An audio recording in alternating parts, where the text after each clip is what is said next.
Hello friends, welcome to my another blog. তো একটা blog তোমাদের সাথে শেয়ার করছি। তো আজকের সারা দিনটাতে কি করলাম, কি রান্না বান্না করলাম, এই দেখানোর ছাড়া আমাদের মতো হাউস ওয়াইফদের আর কি দেখানোর আছে? আর তো কিছু দেখানোর নেই। তো এখানে বরের ঘামাচি হয়েছিল পিঠে, তো সেটাই খোটাখুটি করছিলাম। আমার ঘামাচি মারতে ঘুরতে খুব ভালো লাগে, তাই। তো একটা কথা তোমাদের এই ভিডিওর মাধ্যমেই আমি শেয়ার করি।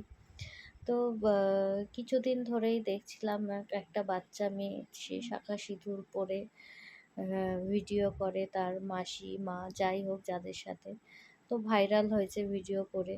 তো কেউ কেউ তাকে নিয়ে ভিডিও করেছে, তার ওপর লিগ্যাল অ্যাকশন নিতে বলেছে। যাই হোক, তো একজন আমাদের দিদি আছে, সে তাকে বুঝিয়েছে, তাদের ফ্যামিলিকে বুঝিয়েছে। সব দেখলাম, যা ভিডিও স্ক্রল করতে করতে যেটুকু দেখলাম ওইটুকুতেই বুঝলাম। যাই হোক, তো কিছু দাদাও আছে, একজন দাদাও আছে, সেও প্রতিবাদ করে এই সমস্ত ভিডিও নিয়ে।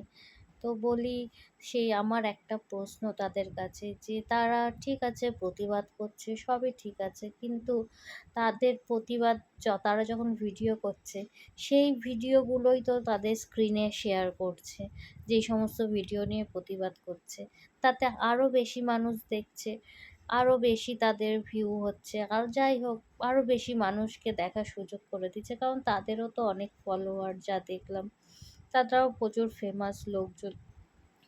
তারা বলছে প্রতিবাদ করছে, সব ঠিক আছে, কিন্তু আমার এইটা কেন মাথায় ঢুকছে না?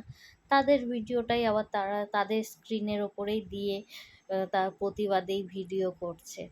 তো যাই হোক, এরকম বাচ্চাটার কথা বলছিলাম, তো সেটা নিয়ে আমার কোনো মাথা ব্যথা নেই বা নেই। করেছে প্রতিবাদ করেছে, সে সবই ঠিক আছে। এই যে সিরিয়ালগুলোতে যে দেখায়, এই যে সিরিয়ালগুলোতে যে কতগুলো আন্তাবৃ গল্প, আন্তাবৃ দেখায়, এই সমস্ত দেখেও তো মানুষ ইনফ্লুয়েন্স হয়। এগুলো দেখে ইনফ্লুয়েন্স হয় না? তাহলে এদের কি প্রতিবাদ করা উচিত? এগুলোকে নিয়ে কেন কেউ কথা বলে না? কারণ তারা কি অনেক মান্যিগুণী মানুষ? তাদের কাছে যেতে গেলে এলেম লাগে।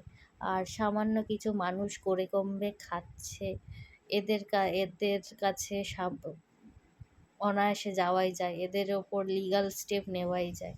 আর এই যে সিরিয়ালগুলো, বাংলা সিরিয়ালগুলো, বইগুলো যে হয়, এদের নিয়ে এইসব নিয়ে কোনো মাথা ব্যথা নেই। এগুলো দেখেও তো মানুষ ইনফ্লুয়েন্স হচ্ছে। কেউ কেউ তো বাড়ির বয়স্ক মহিলারা বলো, এইসব বলো, যাই বলো, তারাও তো ইনফ্লুয়েন্স হচ্ছে। তারাও তো দেখতে দেখতে কান্না করে দিয়ে হাও মাও করে সে একাকার অবস্থা। যাই হোক, এটাই আমার বক্তব্য। আমি জানি না কতটা গুছিয়ে বলতে পারলাম না পারলাম। তো এই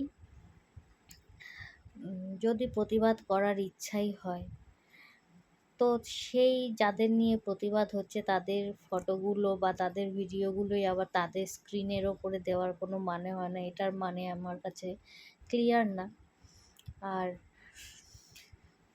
যদি ভালো না লাগে স্ক্রল করে যাবেন, যেটা হয়।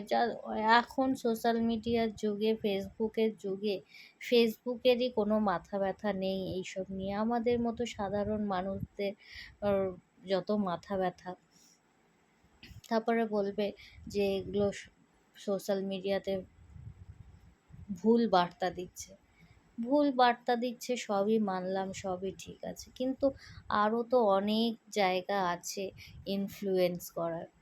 এই যে টিভি সিরিয়াল, মেন আমি যেটা বলছি টিভি সিরিয়াল, এই টিভি সিরিয়ালগুলোকে নিয়ে কেন প্রতিবাদ হয় না? কেন লিগ্যাল কোনো অ্যাকশন নেওয়া হয় না? এগুলো নিয়েও তো অ্যাকশন নিতে পারেন। তো আমার এটাই বক্তব্য। তো সবাই ভালো থাকবেন, সুস্থ থাকবেন। আমার দুপুরের রান্নাও কমপ্লিট, এসে খেয়ে যাবেন। যাই হোক, চলুন টাটা।